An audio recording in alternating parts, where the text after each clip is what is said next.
everyone, thank you so much for joining me again today. It's so good to see all my Danis. Today, I've prepared a makeup look that's perfect for this time of year. It's a look that really suits cold weather. The brr, it's cold makeup, best done at this very time. It features red blush, freckles, a beautifully harmonized overlip, and simple eye makeup. Let's enjoy it together before winter ends, shall we? I've prepared it to be as simple as possible so you can easily follow along. So let's quickly begin with the makeup. Here we go! Okay, first let's do the base makeup. The colors I'm using today really don't suit my skin tone. I'm a spring warm light, but I'm a warm tone with a slightly wider spectrum that can also use autumn warm tone colors. When I apply a dark cool tone, I tend to look quite dull and somewhat pale, you know? To keep my skin from looking overly pale and to add a touch of rosy complexion, I'll be using a pinkish tone. So if you're a power warm tone like me, definitely use a pink toned base. And this isn't related to today's video, but sometimes cool tone people want to use warm tone colors, right? When someone with a cool tone skin does their makeup with warm tone colors, they can look flushed and really stuffy. When that happens, your skin shouldn't appear pale. It needs to have a warm, healthy glow. That's why you need to use a base with a yellowish or orangish tone. Not a pinkish tone, but something closer to orange. If you don't have a variety of foundations, you can use a color corrector. You can just mix the peach tones from a color corrector palette with your foundation. There are also cool tones with a strong yellow undertone. If you use a yellow foundation, you might look even more yellow, so peach tones are better. Then there are also reddish cool tones. For such individuals, it's fine to use a yellowish tone rather than an orangish one. The reason I'm talking about skin tone before we start the makeup is because it's easy to feel trapped by our personal color, right? Today we're using winter cool tone colors, and it's really hard for people who aren't winter cool tone to apply this look. So, I'm beginning by explaining how to change your skin tone, enabling all of you to follow along with my videos as accurately as you possibly can. You can follow this exact makeup method, simply changing the colors to ones that suit you best. However, if you wish to perfectly match all the colors, then it's highly recommended to begin by adjusting your skin tone. I want to show you the simplest way today, so instead of color mixing like I usually do, I'll just use one cushion foundation. I chose color number 21C. It's definitely more of a pinkish tone than my skin. This cushion foundation has a semi-matte finish. Lately I've been wearing my bangs down, and my hair often frames my face, somewhat concealing it. If it's too sticky, everything will cling to it, so I wasn't drawn to glow foundations. So I'll be applying a semi-matte, but I have severely dry skin. So how do I apply this in the dead of winter? I put a base prep onto the puff. This is THELAB by Blanc du Prep from Zyzil. It's affordable and so hydrating, I really recommend it. You want the puff to soak up all the hydrating prep. You can apply it to your face, but putting it directly on the puff is more effective. The puff gets really damp. If you apply the cushion foundation like this, even a semi-matte formula goes on very dewy, and then dries down to adhere perfectly. It adheres so much better. Your skin needs to be hydrated, but the puff also needs to be damp for the foundation to really stick and blend in. And your puff needs to be perfectly clean. If there's too much product on it, it will get excessively soggy. My pores are really big, so I'm going to fill them in with a spatula first. This product is amazing at covering pores. For a quicker and easier application, it's best to spread it with a spatula first. Semi-matte formulas must be patted right after application. Otherwise, it will dry right on the surface of your skin. If you try to pat it in after it is dry, you might get streaks, so you really must pat it in right away after applying. To achieve a more vibrantly pinkish skin tone, you should use a base product, before applying the cushion foundation. I'm talking about a pink-toned base product. If you apply that first and then the cushion foundation, your skin tone will change much more dramatically. Just because I'm changing my skin tone like this doesn't mean I don't love my natural skin tone. It's just that the colors I'm using today don't suit my personal color, so I'll look pale and it won't look right. That's the only reason I'm changing my skin tone. I can't always just do makeup that suits me, and I change my background as well. I used to film against a white backdrop, but because my personal color is spring warm light, white just doesn't complement me well. Even among spring warm light, there are some people who look good in white. Everyone's on a different spectrum. But for me, white is a really unflattering color for my skin tone. Because of that, whenever I filmed against a white background, I ended up looking really pale.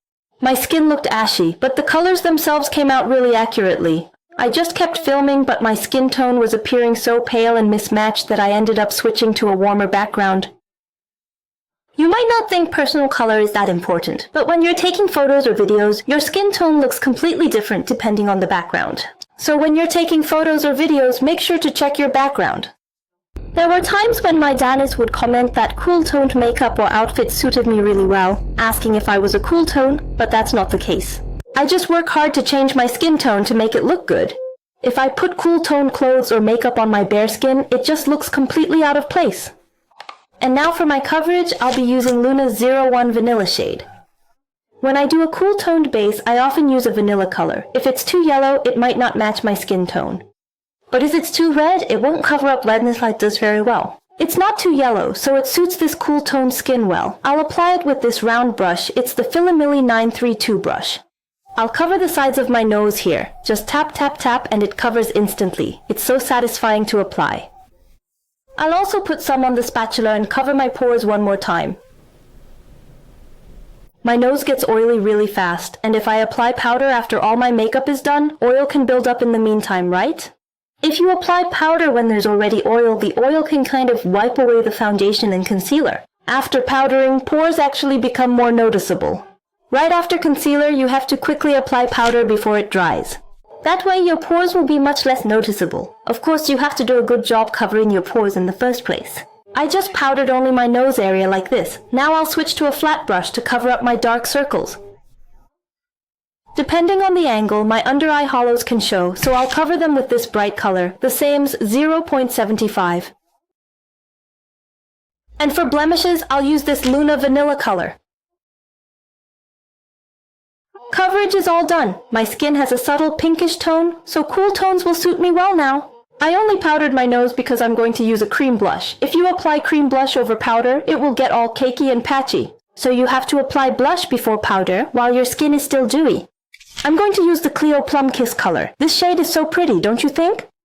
I'll turn the puff, and using just my middle finger, I'll pick up product for a smaller area. Applying it broadly makes the blush too wide, so use only your middle finger. If I apply it like this, it's too strong. I need to tap some off. I also check how much product comes out. Your face gets red when it's cold, right? Sometimes that flush you get when it's just a little cold can look really pretty. So I'll express that mosey conception that appears when you say, "Oh, it's cold." It's perfect for winter. That cold weather flush usually comes up from the lower part of the cheeks.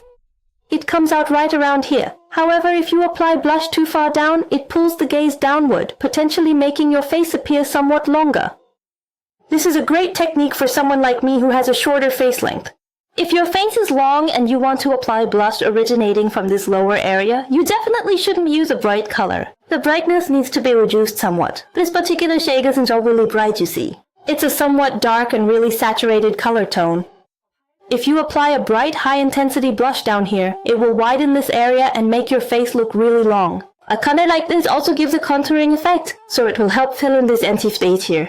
But if applied too low, it can lengthen the face. So I'll go slightly higher than the very bottom, focusing mainly on the sides. If you start applying from the side of your face will also appear wider. So I'll draw a line straight down from the outer corner of my eye and call this area the side. I'll be bringing it in from the side here, but not painting it on too high up. Instead, I'll start a little lower, around the nose area, and bring it in just like so. First, I'll apply it to the side and then gradually move toward the center of my face. You really need to continuously check the color from a distance.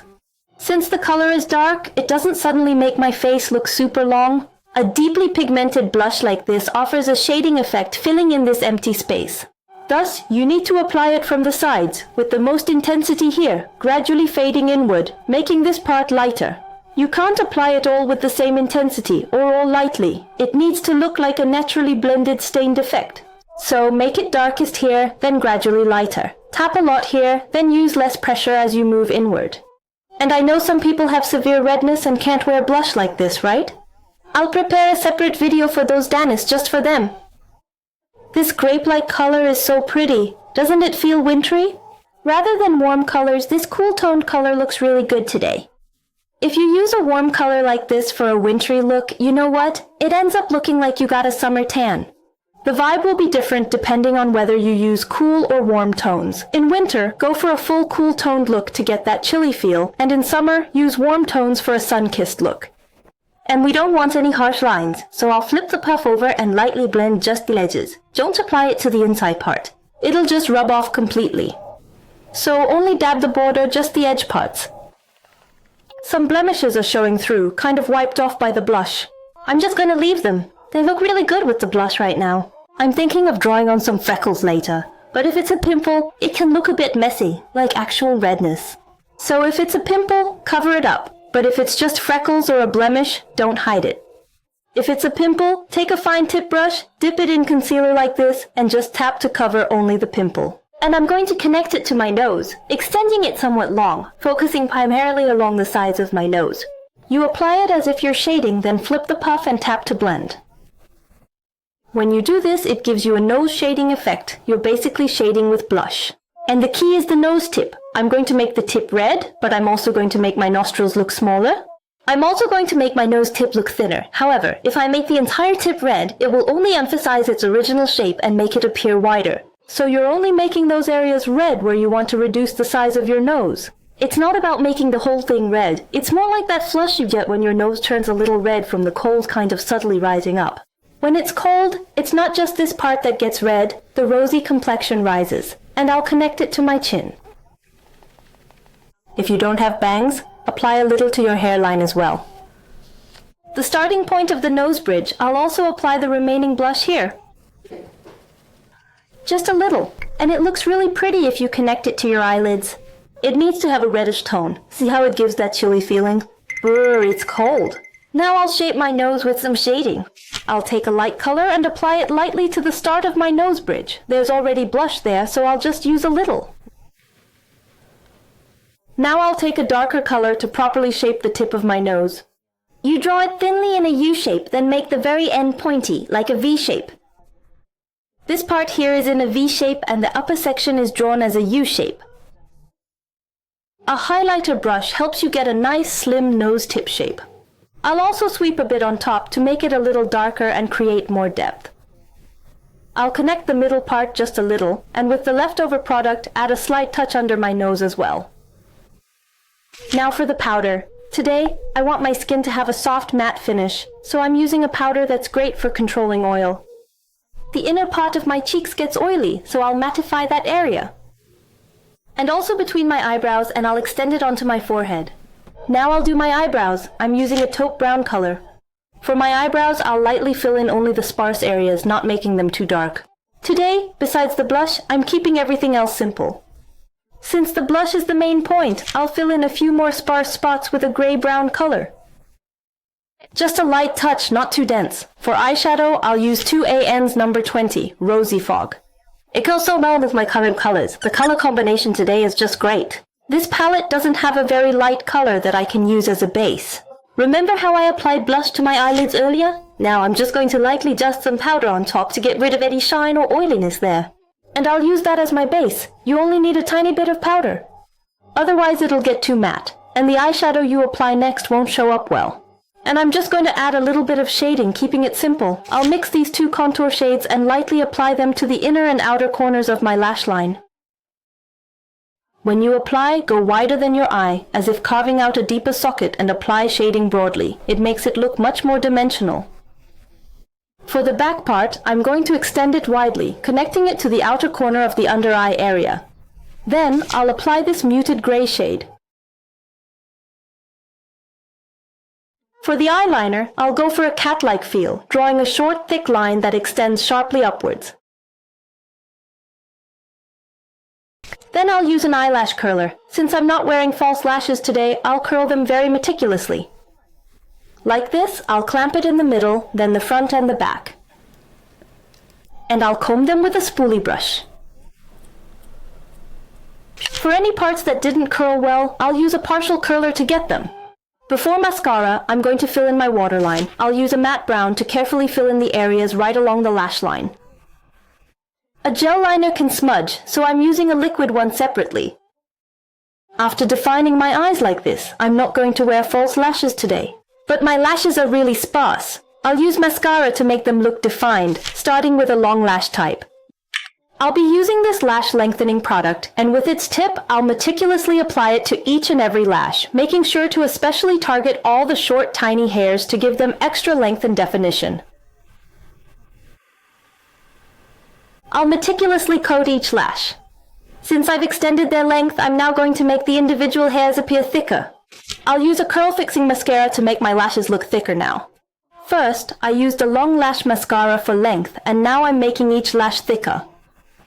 You have to immediately wipe away any clumps. If you layer mascara like this, it can end up looking messy, so if you notice any clumping, you need to clean it up right away. When looking straight ahead, concentrate on the areas where your lashes aren't visible, aiming for those spots and applying it with the very tip. See? Now my lashes are a bit more visible. Layering mascara like this can give you a false lash effect. You might be thinking, how can I possibly remove this much mascara? Soak a cotton swab generously with eye remover, apply it to your lashes, wait 3 minutes, then wipe it off with a cotton pad. It cleans off neatly. Letting it soak makes it come off easily. The main point is blush, so eye makeup shouldn't be too intense. The makeup will look too strong, so I'll leave the shading on top as is and clean up the under eye area. There's an aerosol pencil I've been quite fond of lately. It's Perso number 18, Frosty Lavender, a very pale whitish lavender hue. It goes really well with a cool tone look. It makes your aerosol pop. The colors are vibrant. It turned out really well. For the under eye, I'll just keep it clean, lightly define the aerosol, and also connect it to the inner corner. Kind of in a C shape. If you just apply it and leave it, it might look clumpy, so I'll blend it out a bit with a brush. Just applying it like this can make your eyes appear somewhat puffy. So take the nose shading product you used earlier and apply it more intensely in a C shape, right in front of the highlighter. And I'm going to add a white pearl shimmer too. This is IMMEME number 3 Winter White for a little white accent. Just on the inner corner of the eye, it really gives that winter vibe. Like a snowy look? And with the leftover shadow on the brush, I'll go over the outer corner one more time. The shading might have faded a bit while I was doing my aerosol, so I'll just lightly touch it up with whatever is left. So the eye makeup is clean like this. For the lips, I'll start with Noir number 12 Mauve Haze. Mauve suits this look well. I'll be making my lip line appear plump and full, then I'll sharply define my upper lip to give it a more pointed shape. Noir products offer really beautiful color payoffs. I'll define the center in this manner, then extend and connect from each side. I picked a lip color that goes well with the blush. It's Colorgram number 12. It's a good match, but it might get too intense, so I'll only apply it to the inner lip line area. First, I'll apply it like this on the inner part. Then I'll immediately blend it out with a lip brush. This is a Gusum brush. It's a really convenient brush for applying a blur lip. I'll apply it like this on the inside and then gradually spread it outwards. I'll put just a tiny bit on the brush itself and lightly apply it to the lip line, specifically on the cupid's bow and just a touch below the center of the lower lip. Since I did an overlip, this will emphasize the lip line a bit more. If you only apply color inside, the overlip effect disappears. Your lips can look a bit thin, so I'll take just a tiny bit and dab it right below the center of the cupid's bow, then just use the very last of it for the edges of your lips. I like the color, but it could be darker, just a tiny bit more inside. Down. And then blending it upwards. Using a fluffy brush like this instead of your finger really helps create a much better blurred effect, don't you agree? Your finger can absorb the product, so for a blur lip like this, it's best to use a fluffy brush. Not a coated lip brush, but a plump fluffy brush like this. My lips look so full and pretty. I'll let my bangs fall down, and by applying powder blush here, the longevity will improve, the color will be more vibrant, and any patchiness will be concealed, resulting in a much cleaner appearance. I'll take just a little of the Dear A Powder Cloudberry. I intentionally chose a lighter color. If I use a similar color here, the blush will get too intense, so I'll just lightly tap on a lighter shade. For the highlighter, I'll use a white color to match the inner corners of my eyes, just a round dot on my nose tip and a little on the bridge as well. I only used a little bit because too much can make the blush disappear. I changed into this knit thinking it would suit the look better. The contact lenses are pebble gray. I think freckles would look good with this. So shall we try adding some? This is Colorgram's 30% shading. For a more natural look, you should dot them on irregularly, in different sizes, not perfect circles. Roughly draw them, then use a fine tip brush with a touch of concealer to smudge them out. That makes it look much more natural. Then I'll dot some more here and there. Next up, I'll use this eyebrow pencil to sketch them on again. Using two different textures like a liner and an eyebrow pencil looks much more natural than just using one product. You have have to make sure you're dabbing them on in irregular, non-circular shapes. That's how you get a natural look. I'll add a few on my forehead too. These blushes truly pair perfectly with freckles. Given that blush is applied to such a broad area, it can easily come across as somewhat overwhelming, you see. So you use the freckles to help fill in that space, and just like that, the freckles are done. This makeup really suits a matte skin finish exceptionally well. If it looks too glossy here, it could appear somewhat messy, and with that, this makeup application is finished. Don't I look a bit chilly? Brr, it's really cold out. Now that my makeup is finished, I thought adding a hat would complete the look perfectly, so I've brought some options to show you. How about a fuzzy hat like this? It's really nice. This one is from YY, but I actually got it secondhand from Fruits. Oh, this looks really good, doesn't it? I also have this type of hat. This kind of hat really suits it too, such a winter vibe. This one's a vintage piece I bought. I don't think it's from a specific brand. I think this one suits me the best. This is how you enjoy winter. Let's enjoy it together like this before winter ends. Thank you all so very much for watching today's video. It was so much fun, and I felt so happy filming this for all my dearest Danis today. I hope you're all happy too. Well, I'll see you in the next video. Ooh, it's cold. Thank you.